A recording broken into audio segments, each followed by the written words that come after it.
Hi everyone. Thank you very much for joining today's application seminar for the Green Heat Network Fund Round 9. My name is Megan. I'm part of the Triple Point team as an application support manager, and I will be introducing and chairing this session today. Just to run through a bit of housekeeping rules, this session will be recorded and the video and the slides will also be available after the session. These will be distributed via the mailing list. Your camera and microphone are disabled, but there will be elements where we have Q&A portions throughout this session. Please type your questions into the Q&A tab, which you can see along the top of your screen, where we can record these as we go along. And if we require any further clarifications from you, please raise your hand and come in to answer any further questions there.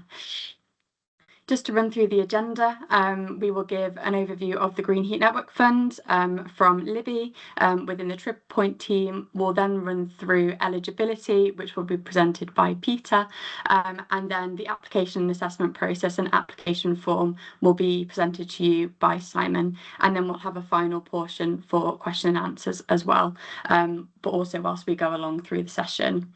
So without further ado, I will hand over to Libby to give an overview of the Green Heat Network Fund.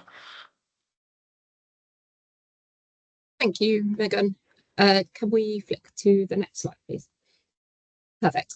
So to firstly introduce myself, I am Libby Carr, and I am a relationship manager at Triple Point. So I will be your first point of contact when coming forwards with an application to the Green Heat Network Fund. Triple Point Heat Networks were appointed in March 2022 as the delivery partner to DESNZ, and we are the exact same team that were the delivery partner for the Heat Networks investment project. Just to give you a quick overview of the wider team. So as I say, I work for Triple Point, and we are an investment management firm, and we are the project lead. We lead on the business development and investment management of the Green Heat Network Fund scheme. We then have GEMserve, who are responsible for all of our events, alongside the data and system management. We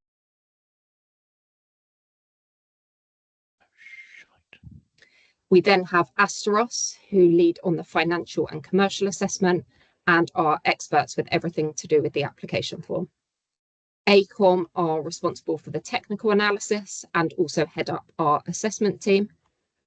We have support available from the team at Amberside, who deal with most of our investor relations. And last, but by no means least, we have the clean tech law firm LuxNova, who deal with all things documentation and provide the legal and commercial support as well. Can we go next slide, please? So for those of you that are coming in new to the Green Heat Network Fund, GHNF is a grant funding scheme with funds available to support new low carbon heat networks, as well as the decarbonisation or expansion of existing networks. The scheme is open to all organisations responsible for the development of heat networks. So this includes public, private and third sector organisations such as the MOD and MOJ. Funding is available for commercialisation only, commercialisation and construction, or construction only projects in England. I would just like to mention, however, if you were to come forward with a commercialisation only request, you would need to ensure you had a fully funded construction project. And just to confirm, the closing date for round 9 of the Green Heat Network Fund is Friday, the 11th of April. Can we go next slide, please? So one of the most exciting parts of GHNF when it was brought to market was the commitment to market transformation. As part of your application to the scheme, we're expecting our projects to sign up and commit to various points, which will enable growth within the supply chain. These are the commitments we're expecting of projects to critically help address that skills gap within the heat networks sector. They largely fit into these 3 categories. So for infrastructure commitments, we're looking for fair and open procurements. We want you to add to a reliable and resilient energy system through your project. Around skills, we want you to identify opportunities to address the skills gap. Are there any particular elements of your project that will allow certain skills to be developed? We want fair and open recruitment, and we want to understand how many jobs you think you will be able to create. So these could be full-time equivalent, training or apprenticeship opportunities. It's that sort of data we're looking to collect. Around innovation, we want to look at ways for your project to enable research in investment in research and development. And more importantly, the most crucial part of all of these commitments is the sharing of these learnings. DESNZ are expecting you to be reporting on this, and hopefully through the projects that we support through GHNF, lots of wider learnings can go out to the market. The market transformation commitment guidance is incorporated within the Round 9 main guidance document. So please do familiarise yourself with the requirements for your project ahead of submitting your application. Next slide, please. So to give an introduction to the National Wealth Fund, we have been working alongside the team at DESNZ with the NWF, who are a government-owned bank, and we've been trying to help them simplify the process of providing funding to heat networks. It's a really exciting opportunity for all of our local authority applicants. The bank is able to offer preferential rates, and that is 40 basis points cheaper than PWLB. There are some minimum ticket sizes. So for local authorities, the minimum funding amount will be £5 million.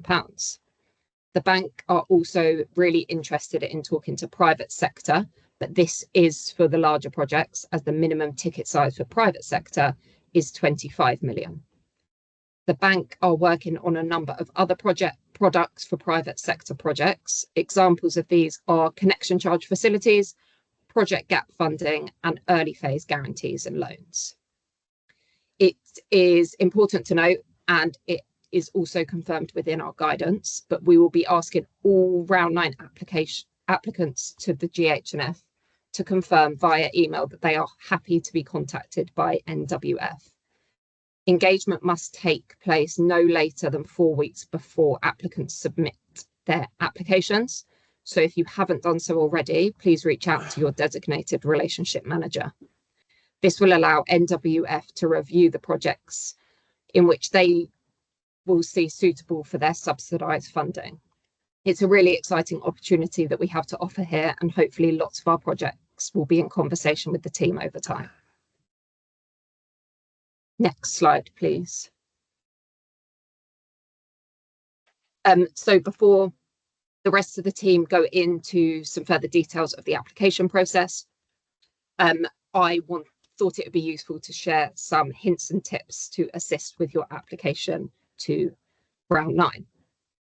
Firstly, it's just a reminder, but GHNF is a competition.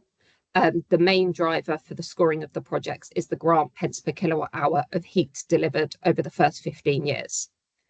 We understand that applicants need to apply for the grant amount that makes them commercially viable, but the scheme is extremely popular, and as a result, the average pence per kilowatt hour of applications received has reduced round on round.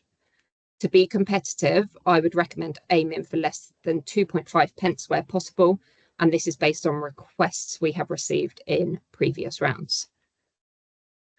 Please think carefully about your spend profile. As part of your application, you need to confirm in which financial year you would like to draw down your funding. We urge you to try and be as accurate as possible with this. If you are unable to spend your allocated amount of funding in that given financial year, not only is it lost to your project, but also to the GHNF scheme and market as a whole. I have already spoken about the market transformation commitments and how important they are, but all I would suggest is to not leave the MTC tab of your application form to the last minute. Please spend time thinking about these commitments alongside the financials of the project.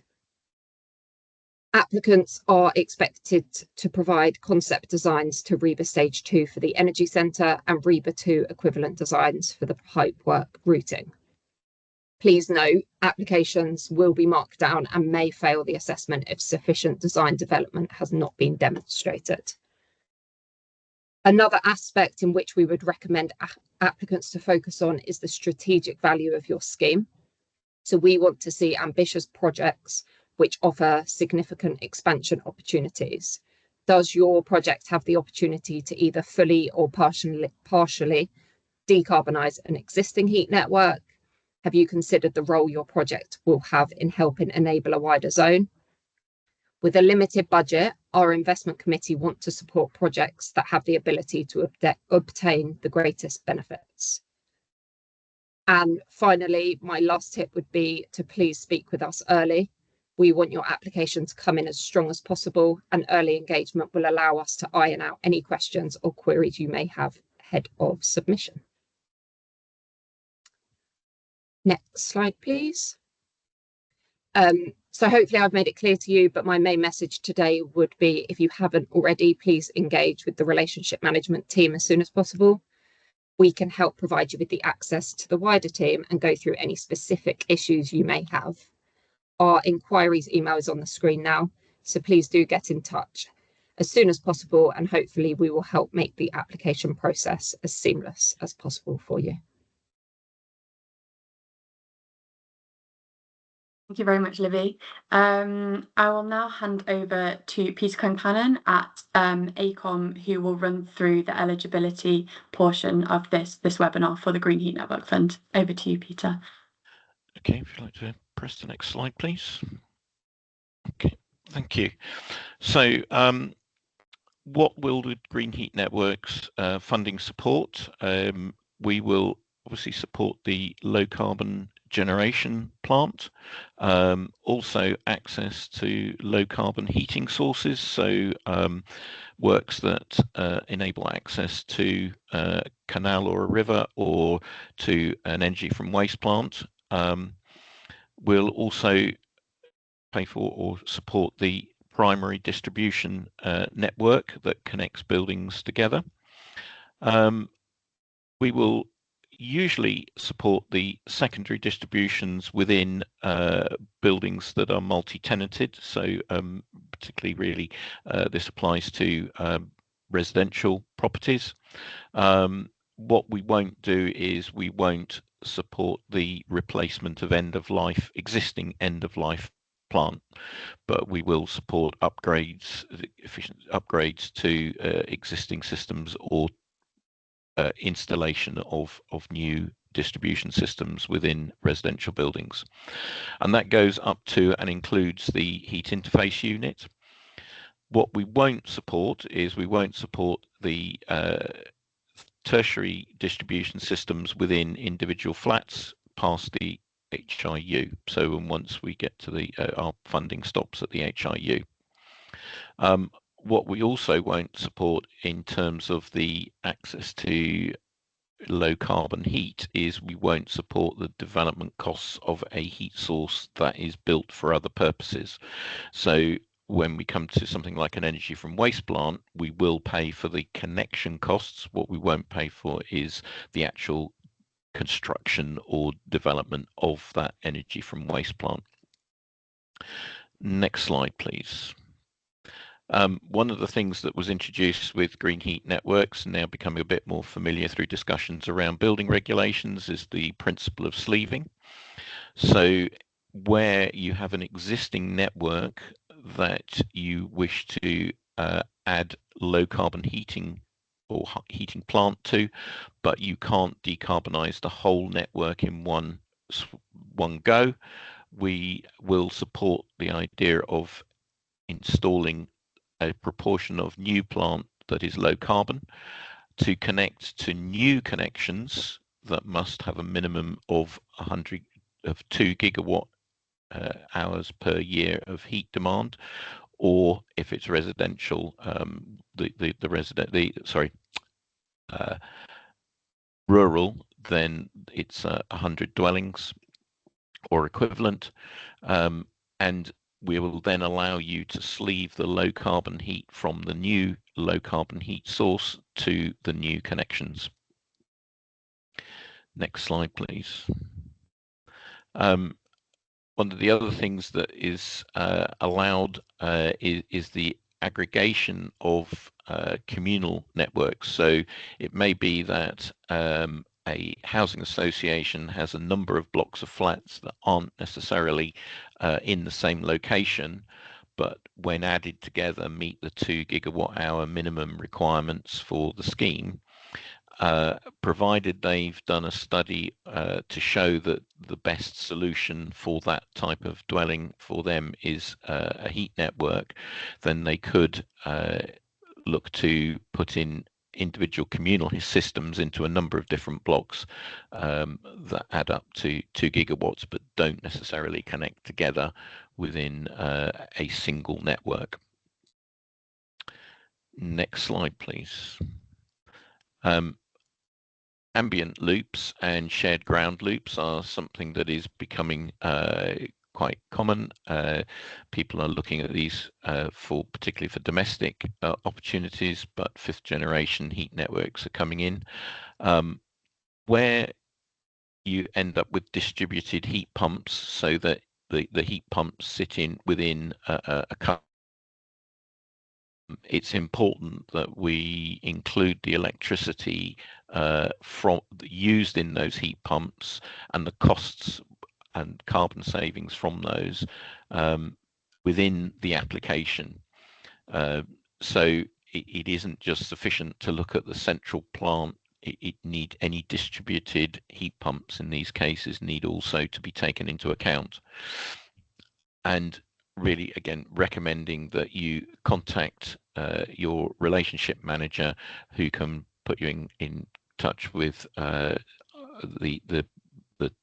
wider team who can help you understand how the information can be put into the application form for this sort of system.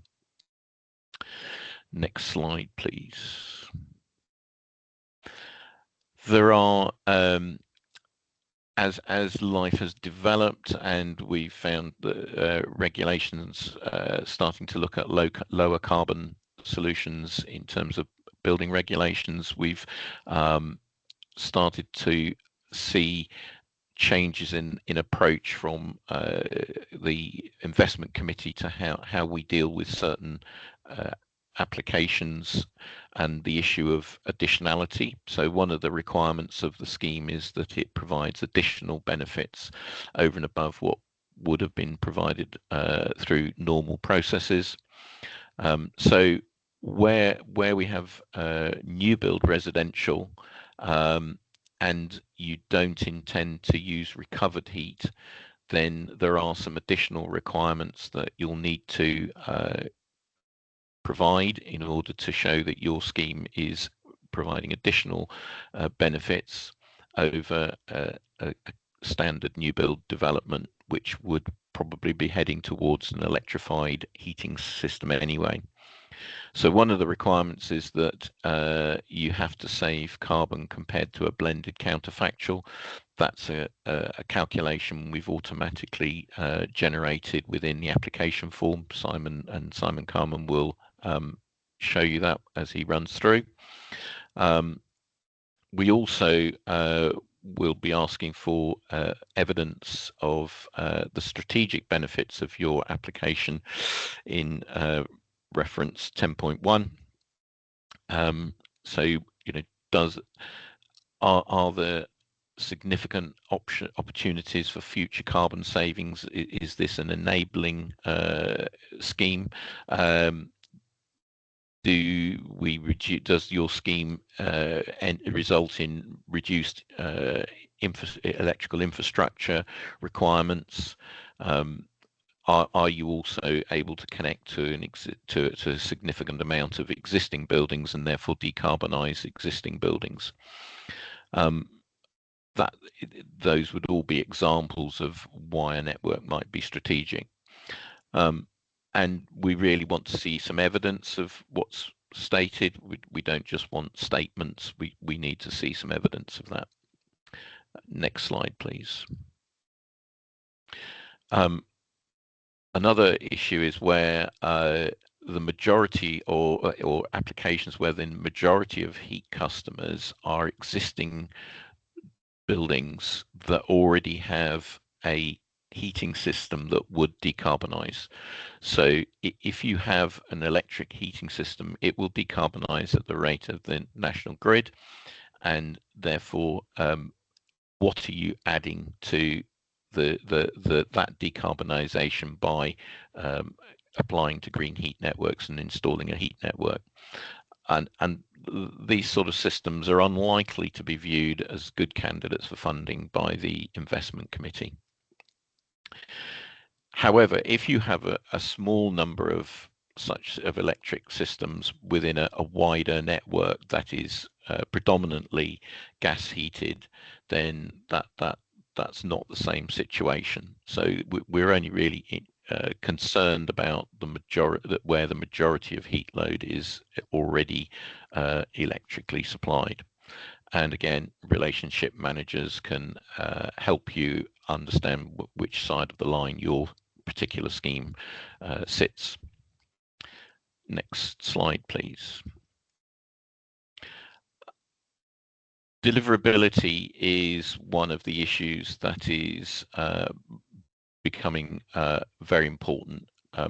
As we go through the scheme, we've learned things about deliverability that have moved the thinking on in certain respects. So heat customers are obviously key to the success of a network, and often take a lot of work to get them to connect on and actually sign the agreement to connect on. So in order to score well in the deliverability assessment, we're looking for strong evidence that customers are supportive of the scheme, have a good understanding of what the scheme entails, what the requirements are on them as customers, what they might have to do, what they would have to pay, what it might cost them to actually connect if their systems aren't already suitable for connection. And do they understand that that cost, and have they got money for it? So we're looking, if you want to score well in deliverability, you need to have good information that makes sure that the customers really understand the scheme and are supporting a scheme. They have a clear idea of what is required of them. Next slide, please. This is particularly an issue for public sector customers, where regulation applies to them about procurement. So we've introduced 3 new questions that we'd like answering for each of your public sector customers into Ref 1.5. I'll explain what Ref 1.5 is in a bit. So do your public sector customer, are they already or on some sort of energy contract that would delay or impact on connection to a heat network? Do they need to be applying to other schemes for funding to actually pay for any changes that might be necessary to their estate to enable connection? And finally, where are they with procurement? Is there a procurement process they've got to go through, and how are they going to conduct that? How are you going to get them to connect and make sure that the connection is correct for them? So if you don't answer those 3 questions for every public sector application, public sector customer, sorry, in your application, we will be going back to you and asking for that information. Next slide, please. Similarly, information for supporting heat sources, requirements from regulatory bodies, highways, etc.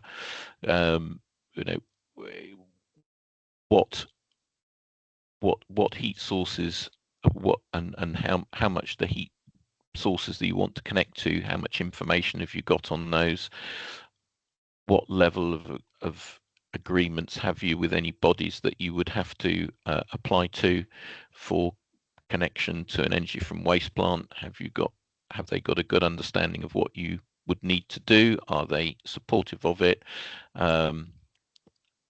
What kind of price might you be talking about for heat to take heat?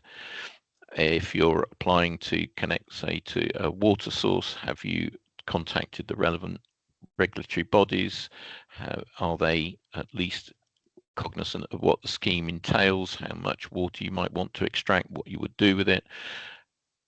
How can you show to us that you have developed this scheme to a good level so that we know that, or we've got a good level of deliverability of the scheme? Highways, in general, the issue that's come up in some schemes and people need to be aware of is lane rental charges.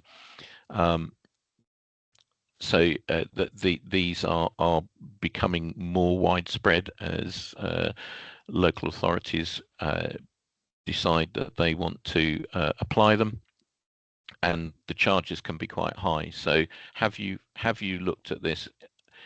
Are you sure that they won't apply? And if they do, how are you going to fund them? Are they within your budget? Next slide, please.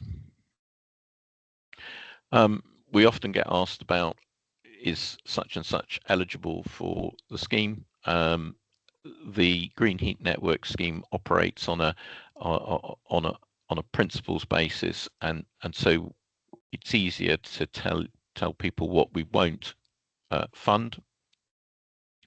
This is set out in the guidance, but there's a list there which I'm not going to read out every single one of those, but the slides will be available after this, so you can see them. But there is guidance on what will not be funded, and so please take time to look at that just to see that you don't fall into any of those categories. Next slide, please. So the application form itself, there is the main application form in Excel.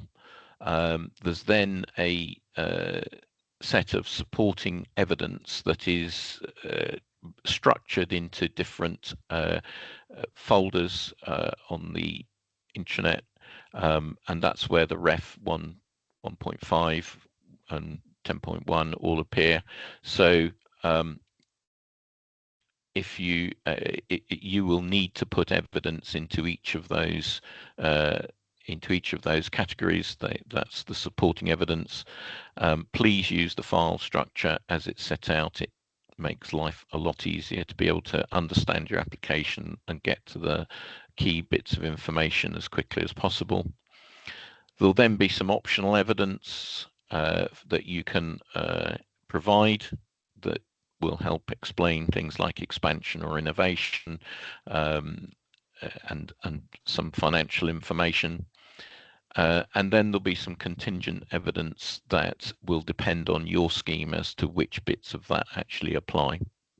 And Simon will go through the Excel form in more detail in his section. Next slide, please. So when you apply, you will, or when we've assessed your application, you will be scored and ranked.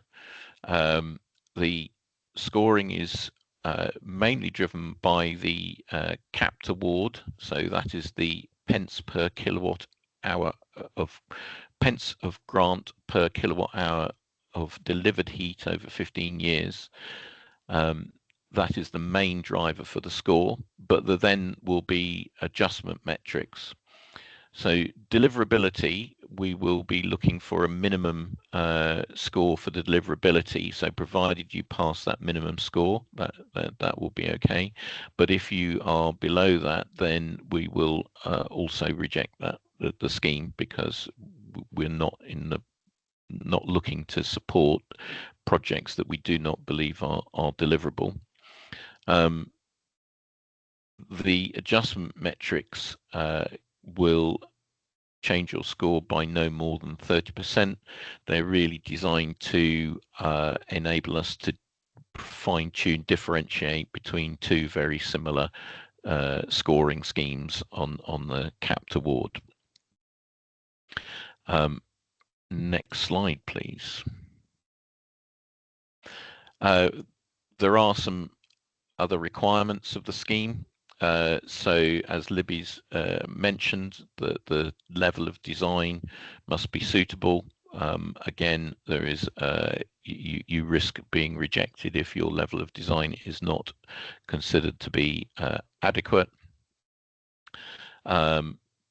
You mustn't preclude your application mustn't preclude integration with a wider heat zone. That doesn't mean to say you have to tell us how you're going to do it or have connection, but we don't want to see either contractual or physical proposals that could stop you connecting in the future. Something that's new to this round, we mentioned about public sector buildings and the need for them to obtain funding. So public sector decarbonisation scheme is one of the major ways in which public sector buildings will obtain funding for works on site. And in order to cross-reference that, we are asking that for each public sector building, so not organisation, but each public sector building that you include in your application, that you, as a customer, that you provide the unique property reference number or topographic identifier. And again, that could be put into Ref 1.5. That allows us then to cross-reference with PSDS applications and understand where where GHNF and PSDS funding, where the boundaries of each are.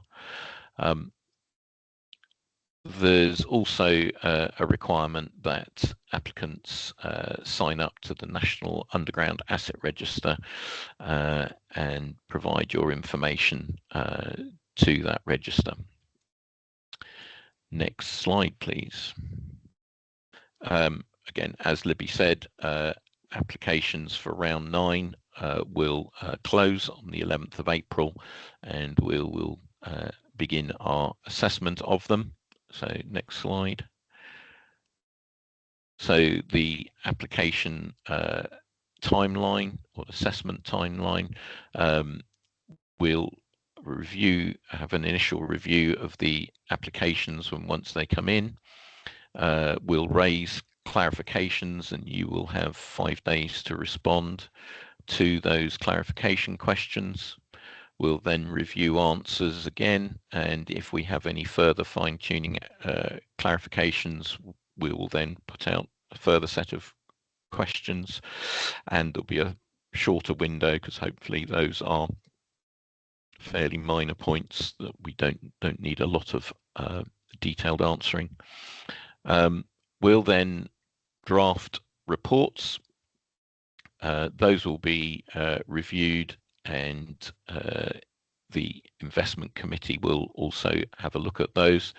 If the investment committee then feel they want to raise any further clarifications, there'll be another 5-day window in which to respond to those, and then once we've got the answers back, we will then draft the final, write the final reports for the investment committee. I would encourage people to ensure that you have suitable resource available to respond to clarifications. That there is a tendency to, or has been in some cases, a tendency to find that the applicant may be able to answer or may be available to answer, but some of their technical and financial experts aren't, and that leads to problems with getting a satisfactory answer to queries. So I would encourage you to be able to call on suitable resources during those clarification periods to get good quality responses to us. Next slide, please. And that's the end of my presentation, part of it. Thank you very much, Peter. Just to note, if you have got any questions, please pop these in the Q&A tab, which is on the top of your screen. Please pop these in, and Peter will endeavour to get back to you if you've got any that are focused on eligibility or the application process as well. We'll now move on to our next portion. So we've got Simon Carman presenting from Asteros, who's going to run us through filling out the application form. Over to you, Simon. Good morning, everybody. We provide support to applicants, particularly in relation to the application form and the financial and funding elements of your application, and we're also the custodian of the application form and do the updates to it and write the guidance in relation to it. Could we have the next slide, please? So the application form's an Excel workbook. It's been designed in a way that's probably familiar with most people who are used to using Excel models. There are some tabs that are yellow tabs that are input-based tabs, and there are some calculation tabs, and there is a key output tab, which is the purple tab on the right hand side. This slide you can take away. It shows the structure of the application form, and I'll spend most of my time actually in an application form diving around it. Okay, next slide, please. So there are actually two workbooks that we've issued in the application pack.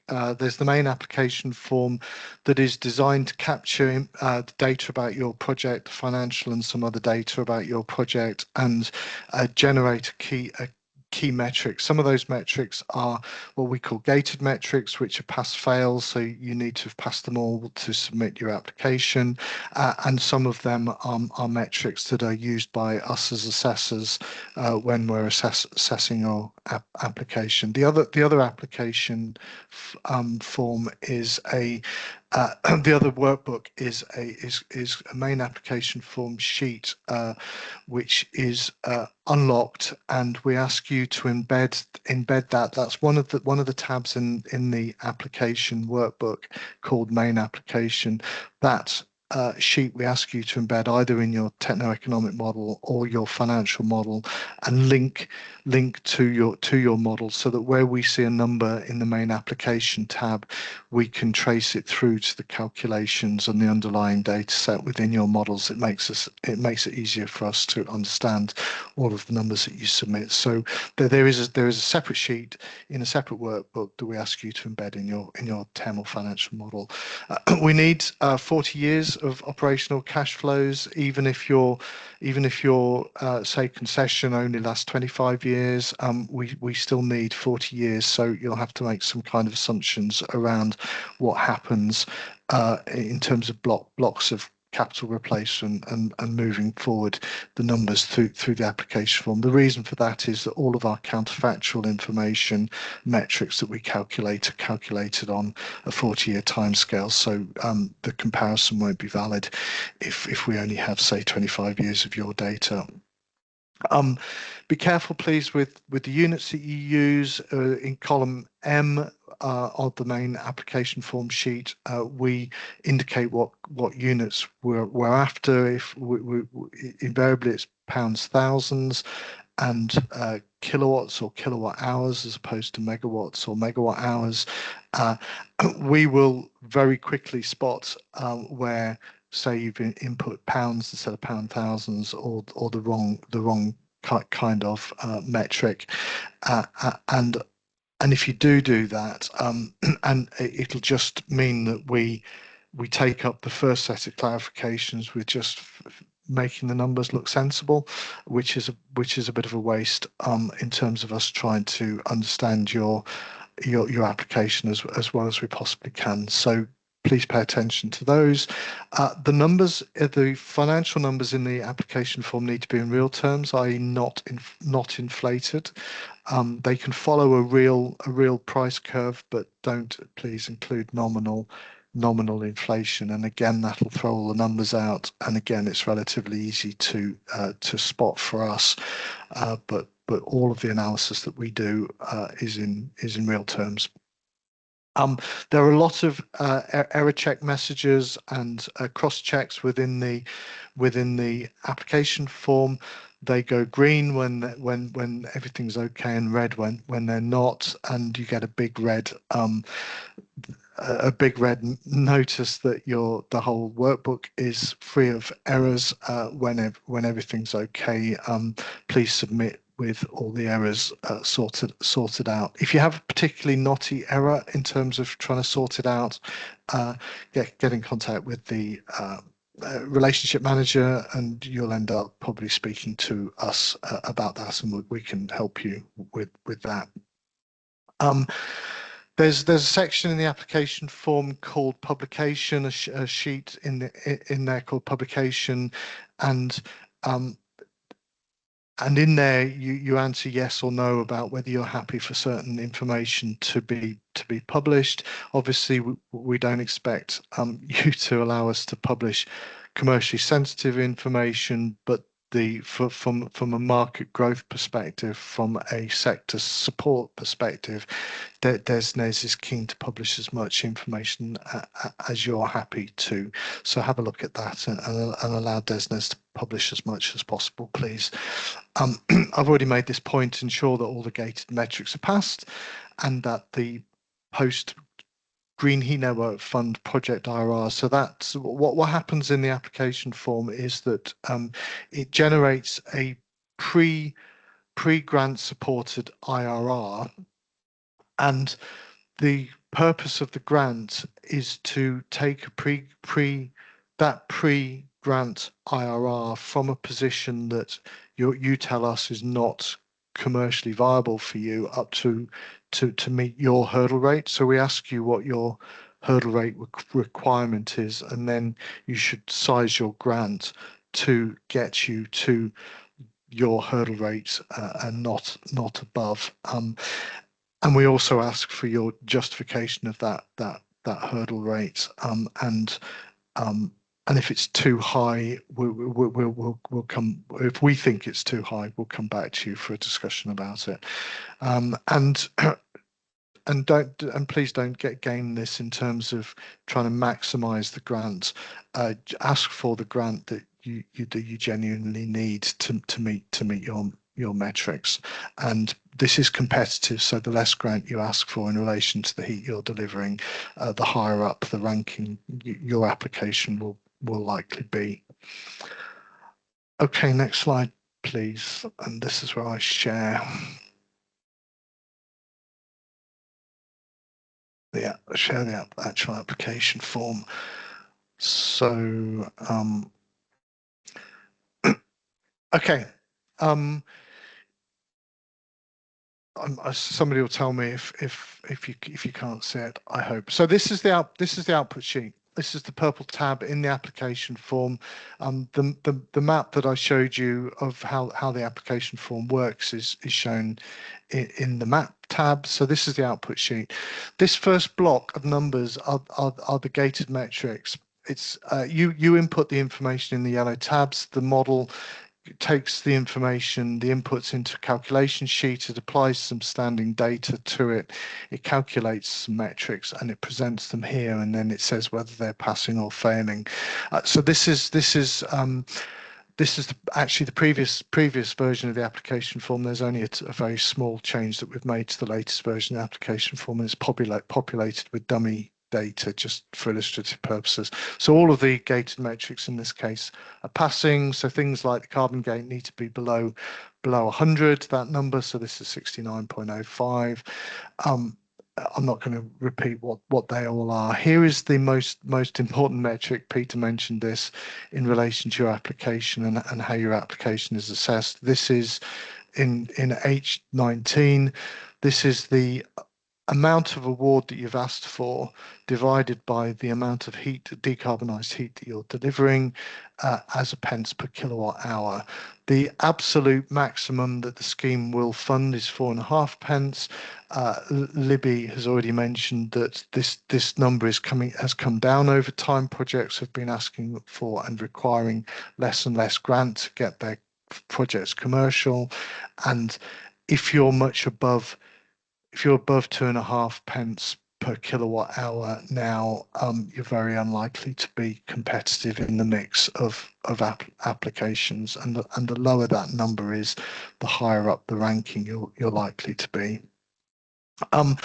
Then there's some other metrics. Some of these are used for, these are used for us as application assessors. And the indicators of the status of your project. So here we have the pre-grant internal rate of return, and in this particular case, the assumption is that the hurdle rate requirement is 11% real IRR, and the grant has been sized. This is the grant request, £725,000 of grant. It's been sized to hit that hurdle rate.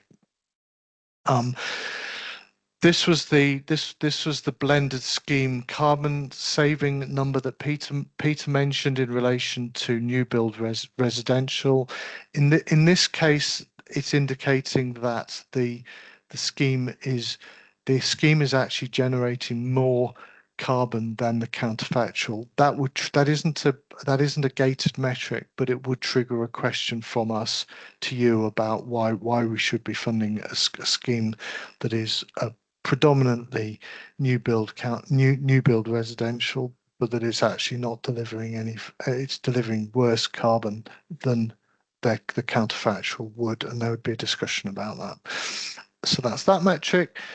These are the comparison of the customer levelized tariff with the counterfactual, looking for the scheme to be delivering heat at a lower levelized tariff than the counterfactual is indicating. The pass-fail test is around these blocks, these micro business or residential customers, and they're deemed to be, or they're classified as the, in quotes, at-risk customers, and government doesn't want to be providing government support to a scheme where the at-risk customers are paying more than their counterfactual. For existing customers, the counterfactual is gas. For new build customers, the counterfactual is air source heat pumps, electricity. So that's the detail of the information that feeds into this test up here, this pass-fail test in relation to the customer detriment. Just while I'm here, a little trick that might help you with the application form is if you're on a metric, an output metric, and you press Control square bracket, it'll take you to the calculation sheet where it's calculated, and you can see this is all open and visible, and you can see and you can trace back what the standing data assumptions are that are used in that calculation and how the calculation's done. And if you hit F5 and enter, then you go back. So you can navigate your way around this application form in that way, and that might help. Okay, I'm going to keep going then. So the application tab is just basic factual information about the applicants, contact details, etc., names and addresses, and which local authority area you're in. And if you pick a local authority area, it automatically selects the region in which it's located.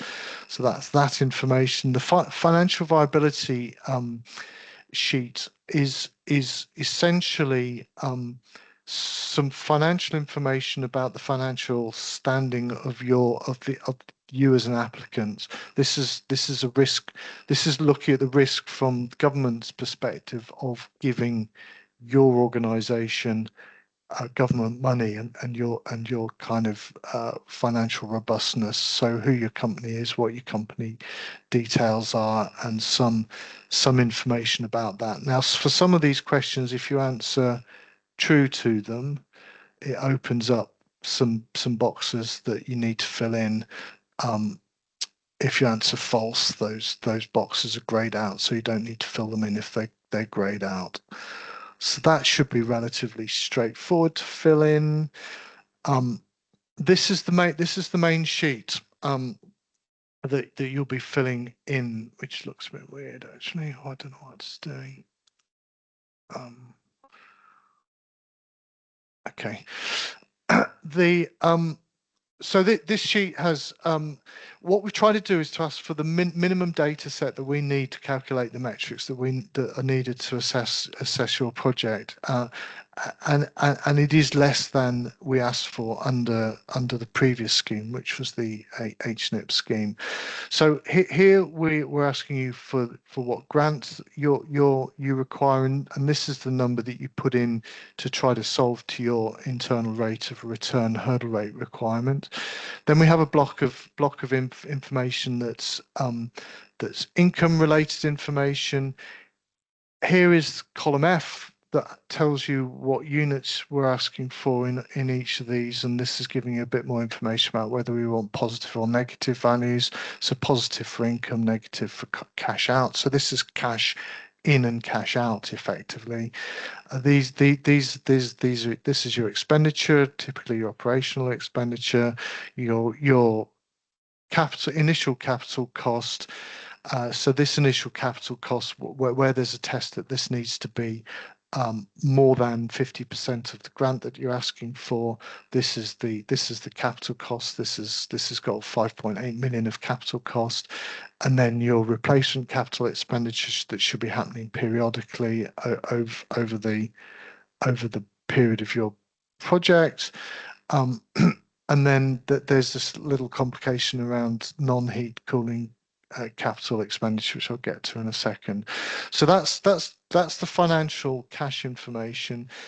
The customer detriment test, which relates to the micro business and domestic customers, we ask for the what those customers will actually be paying in relation to connecting to your scheme. And this is where Peter said that for things like for some types of schemes, like for instance ambient loop schemes, where you have where customers are incurring their own electricity costs within their own building, we would look to see that in here. So this is a slightly different analysis potentially of the income to the scheme that's up here. So we've got connect. This is the income that's received by the scheme. This is the tariff that's paid by the customer. And again, if you're having issues in relation to customer detriment, or this isn't fully clear, either read the specific application form guidance that's been prepared to help with the application form, filling it in, or ultimately contact us. Then you have some information that's non-financial. This is the amount of fuel in kilowatt hours that is being consumed by the scheme. Here are some demand figures in kilowatt hours by customer type. This peak demand, you need to be careful with this. It's undiversified peak demand. This is what sizes the counterfactual that we compare your scheme with in relation to the size of say an air source heat pump that would need to supply the heat under an alternative counterfactual scenario. And then this is some information here, specifically technical information about the heat sources, and some other information, length of pipe, etc., etc. If you're getting all greens here in terms of the checks in this column, then you get a green up here that it's okay, and this is the test that shows this will be red if any of the sheets have any check fails on it. So once you've got a complete green, it's ready to be submitted. Customer tariff sheet is pretty straightforward. This is lists your customers, categorizes them, and then gives the profile of their heat demand over time as it builds up and when it starts, and then some tariff information here. And this is on the new application form. This list is longer in relation to where you've got to with your, in terms of your engagement with your customers. So that's the principal difference between this version 9.5 that I'm walking through here and the 9.8. Heating and cooling. And if you're this as another check, so if for instance your demand, where's the customer demand? If this customer demand that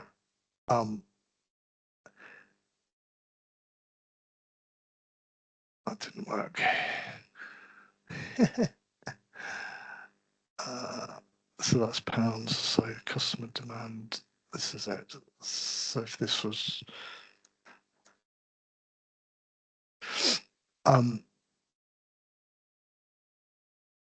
if the total that you've analysed in this sheet is different to the total that you've put in here on this front sheet, then you'll get an error message. So it all needs to be consistent, please. And have a look. And this has now said that the application status is incomplete. So that's the customer sheet. I'm trying to race through this. Well, I'm running out of time. Market transformation. This has a set of questions about what your market transformation commitments are, and it looks at the capex of your project. This is 5.8 million, and it categorizes it as small, medium, and large. If it's 7.5 million, if it's above 7.5 million but below 15 million, it goes medium. Above 15 million capex, it goes to large, and it asks you slightly different questions and requires you to provide slightly different responses depending on whether you're small, medium, or large. This is the publication sheet where we ask you, and this is where we said, do you allow us to publish your information or not? And this is the information we're asking about whether you're happy with. The more that you allow us to publish, the better from our perspective. Plus there's some dates and a project description. This checklist is really important. Try to complete this checklist early on. If this checklist isn't completed early on, a couple of the metrics don't calculate, so don't leave that right until the end.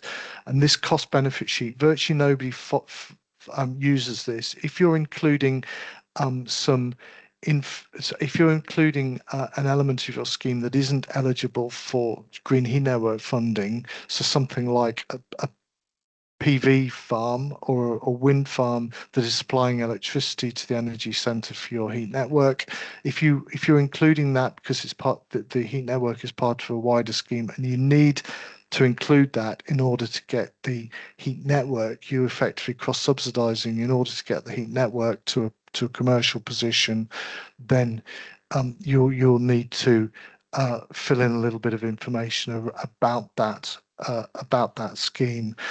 But the vast majority of applications aren't in that position. If you do feel like you're in that position, give us a shout and we'll talk you through. It's relatively straightforward how to do that. I think I need to stop. So that's me done in relation to that race through. I need to stop sharing somehow. Brilliant. Very much, Simon. I have just presented on Teams, and hopefully these will pop back up for everyone. If there's any final questions, please pop these in the chat, and we'll look to get back to you. But conscious that we're at the end of the session now.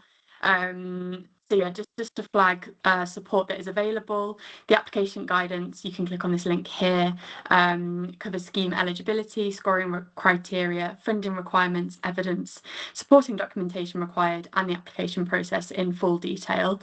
The application form may be updated for application rounds. We're currently on round 9, so please check if you have the current version of the form by emailing the inquiries inbox. There's also a detailed explanation of the application form, which is provided within the application form guidance, and you can request this also by emailing the inquiries inbox. Final thing from me is to say thank you for attending.